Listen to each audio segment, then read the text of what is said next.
Boa noite a todos. Novamente nos encontramos. Em nome do Pai, do Filho e do Espírito Santo. Amém.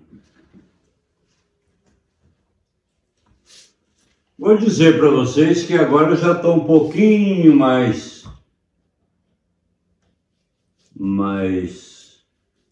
parceiro desta câmera. Gente, que coisa chata a gente falar para um celular.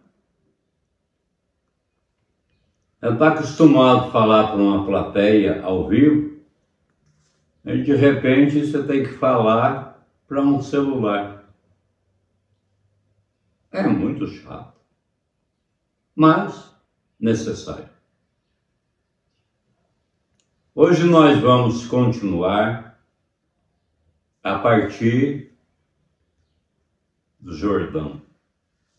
No encontro passado nós ficamos com o Pentateuco, levando o povo de Abraão a Canaã, ao Egito, passando pelo Sinai, voltando à proximidade do Rio Jordão. Hoje nós vamos pegar ainda, começando os livros históricos, que são 16, nós vamos pegar os livros de Josué, Juízes, 1 e 2 de Samuel, 1 e 2 de Crônicas, 1 e 2 de Reis. Vamos, então, ao nosso mapa.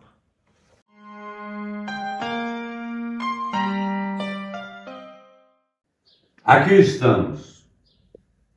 Terminamos aqui com Deuteronômio. Começamos agora com o livro de Josué, atravessando o Jordão e tomando a cidade de Jericó e tomando posse da terra de Canaã. Essa história no livro de Josué, Juízes, 1 e 2 de Samuel, 1 e 2 de Crônicas, 1 e 2 de Reis, vai mostrar a história do povo de Israel desde a entrada em Canaã até o último rei do norte, o último rei do sul.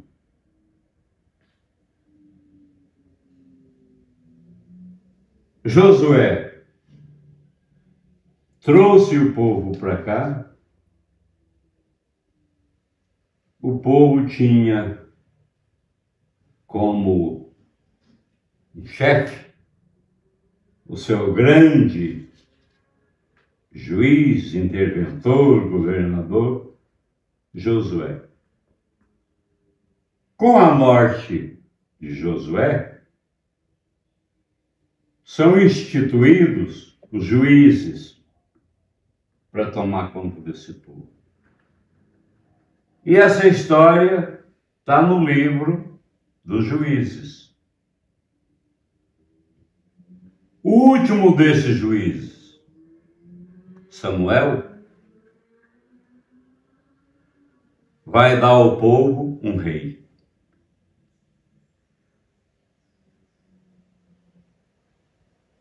Saul.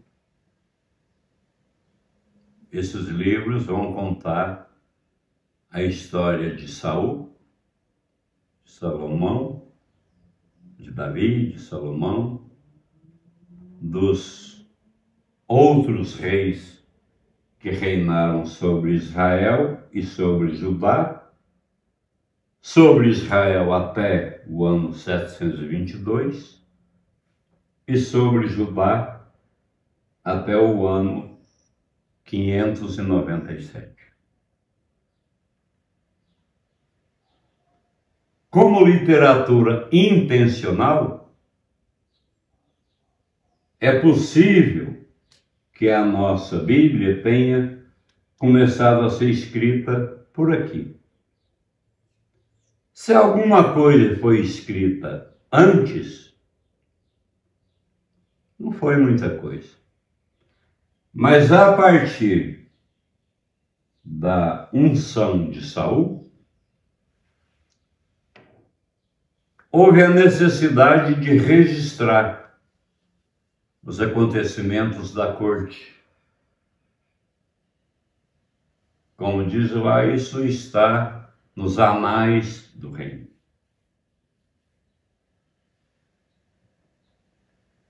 Quando o povo é levado para a Síria, sobra ainda aquele resto aqui embaixo, que é levado para a Babilônia.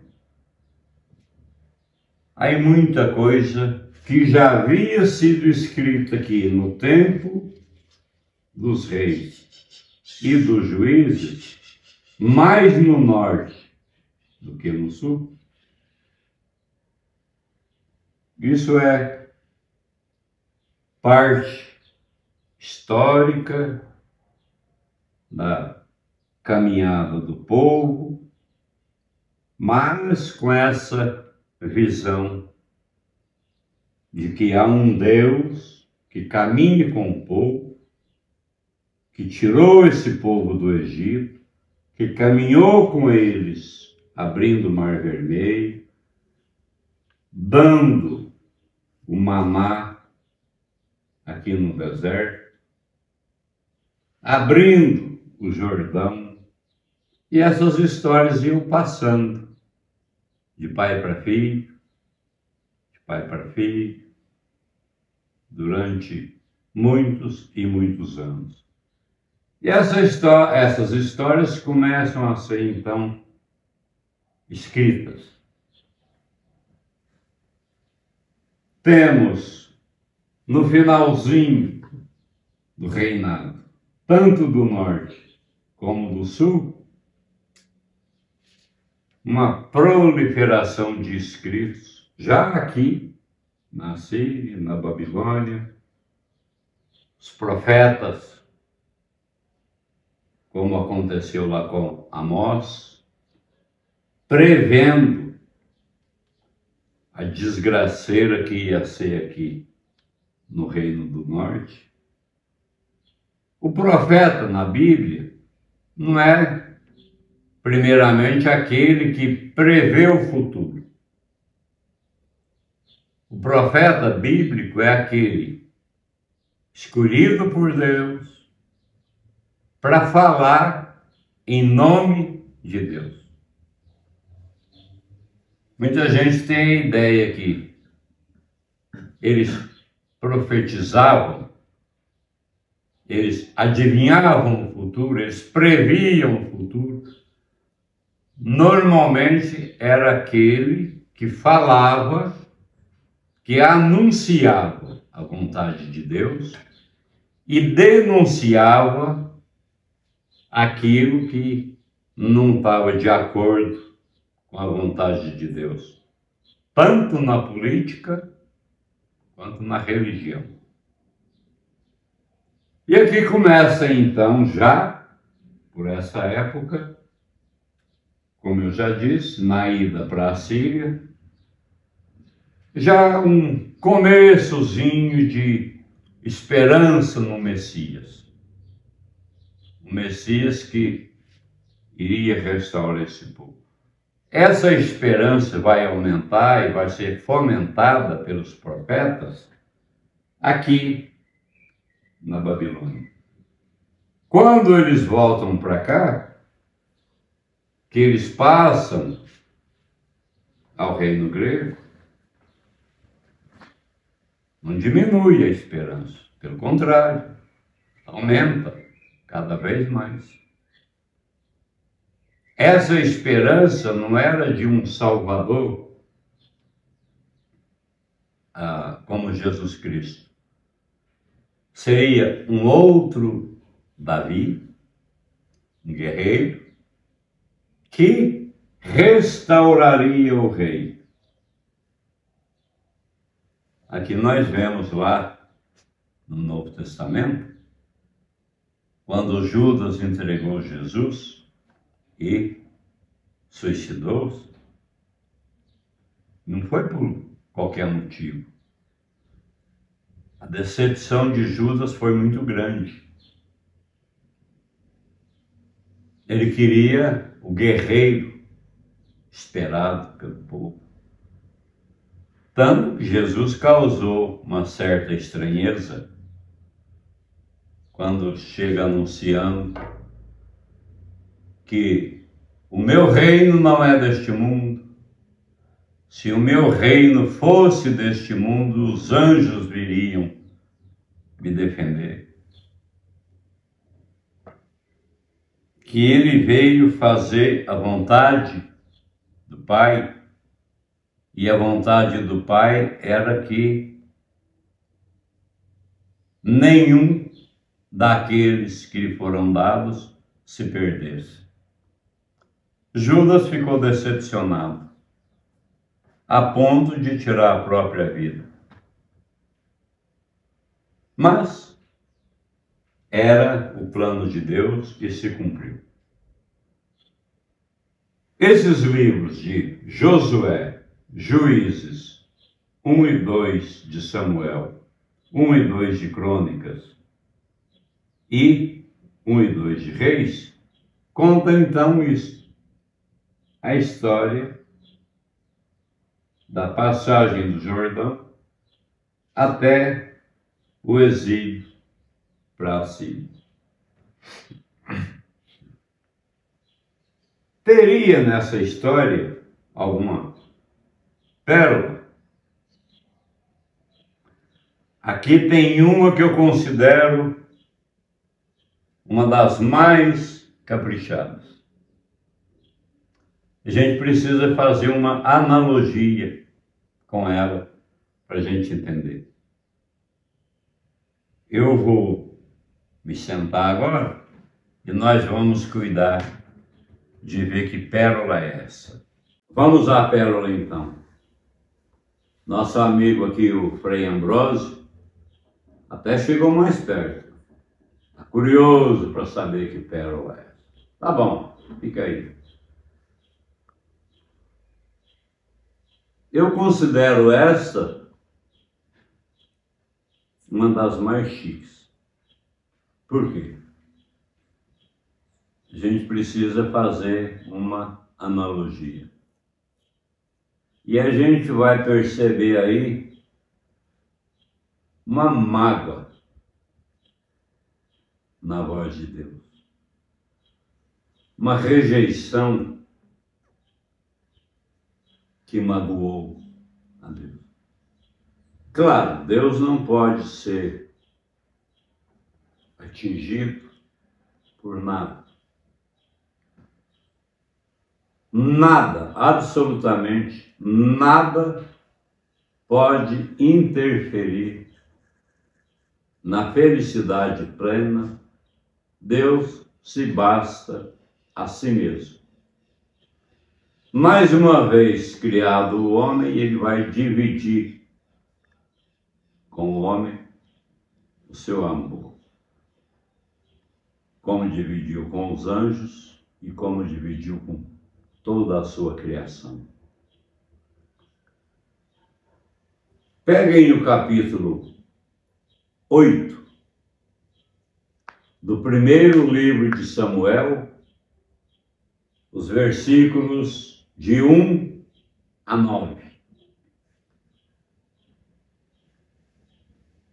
Nós vamos descobrir aí uma dessas pérolas. Como eu disse, uma mágoa muito grande.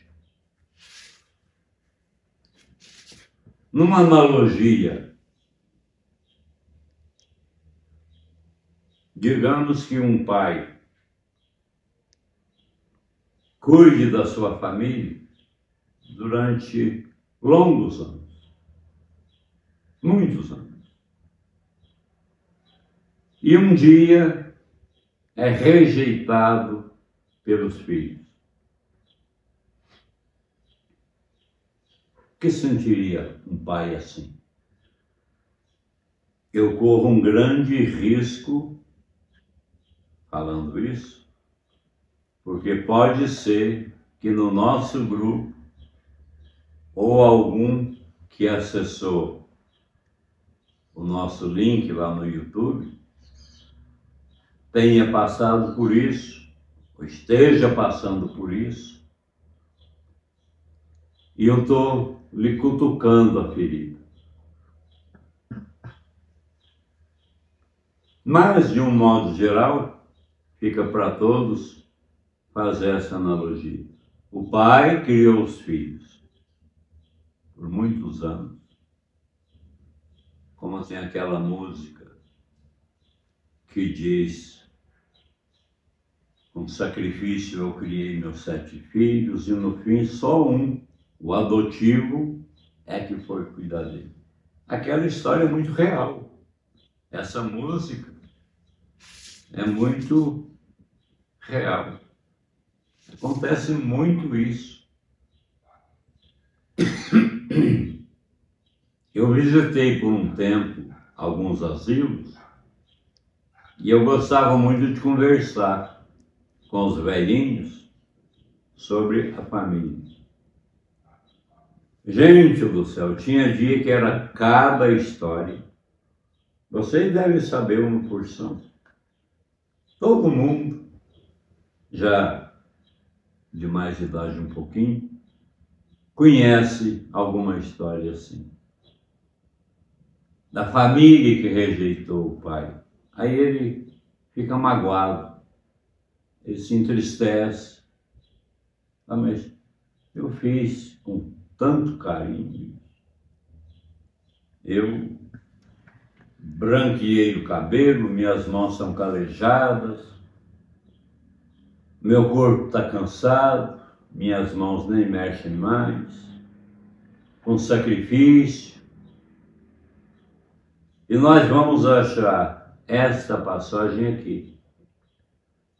Primeiro livro de Samuel, capítulo 8, versículos de 1 a 9. Vamos ver o que Deus diz aqui. Eu vou destacar depois, como eu lhes pedi, não tirar o texto do contexto, mas o povo está pedindo um rei. E Samuel, contrariado, não quer fazer isso. Mas veja o que Deus diz a Samuel. Está lá no versículo 7. E Yahvé, porém, disse a Samuel: atende a tudo o que te diz o povo, porque não é a ti que eles rejeitam, mas é a mim que eles rejeitam, porque não querem mais que eu reine sobre eles.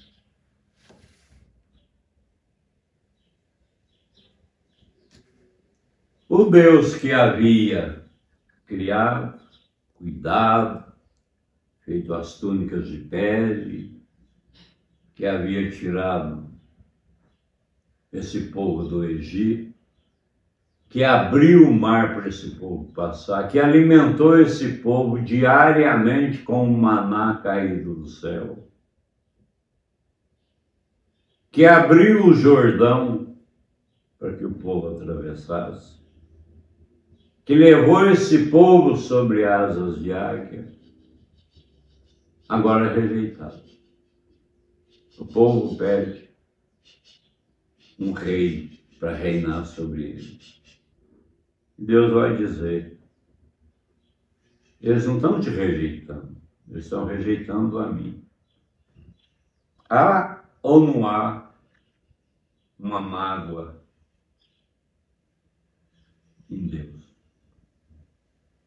E ele desistiu? Não. Continuou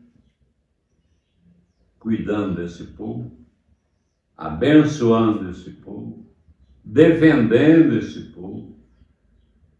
Por quê? O plano dele ia se realizando conforme ele tinha planejado. Já não faltava muito mais. Claro, para nós é um tempo excessivamente longo, 700, 800, 1000 anos, mas para Deus, um piscar de olhos. Hoje vamos ficar por aqui. Eu recomendo a vocês pegar a Bíblia e fazer a leitura desse texto. 1 Samuel 8, de 1 a 9. Fiquem todos com Deus. Até a próxima. Lembrando que foi?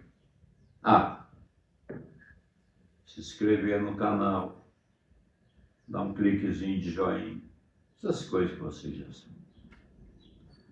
Até a próxima, se Deus quiser.